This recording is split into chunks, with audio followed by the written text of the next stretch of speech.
Alright everybody, I want to give a follow-up to a video I made that I'm not really proud of.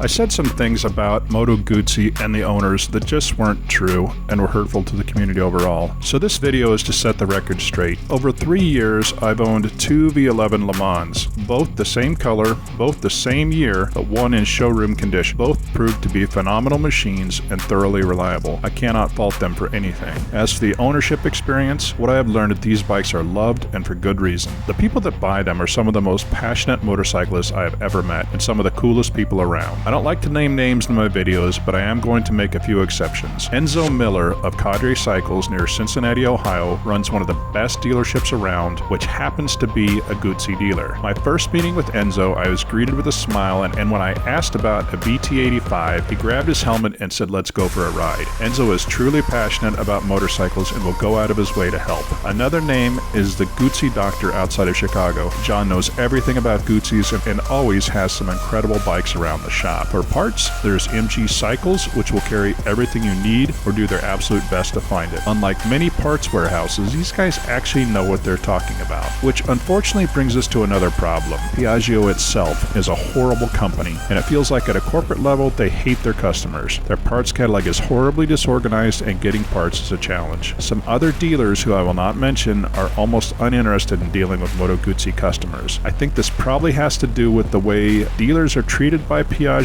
and they kind of pass that along to the customers. These dealers are pretty difficult to deal with. I named the good ones, I will not name the bad ones. I've since sold both of my bikes, and the reasons were the bikes just didn't fit me. It needed taller bars and lower pegs. The vibration through the bars is also becoming an issue for me on longer rides, as I have problems with numbness in my hands. Selling these bikes was an absolute wild ride. The first bike went to the owner of a beautifully restored 1970 Le Mans, who had carefully measured out the exact amount of space he could utilize to fit both of his bikes and all his gear into his enclosed trailer on a cross-country road trip. I very much enjoyed looking over his bike while he played Tetris in my driveway. The second bike was even better. When someone says, "Can I meet you at the airport to look at your bike?" you kind of assume the big airport. What you don't expect is the small grass strip in town, and for the buyer to pull up in a beautifully restored 1952 Cessna. All of this together is to say that the Guzzi V11 is a fantastic bike. The Guzzi community overall has some of the coolest people and most dedicated owners. There is a passion,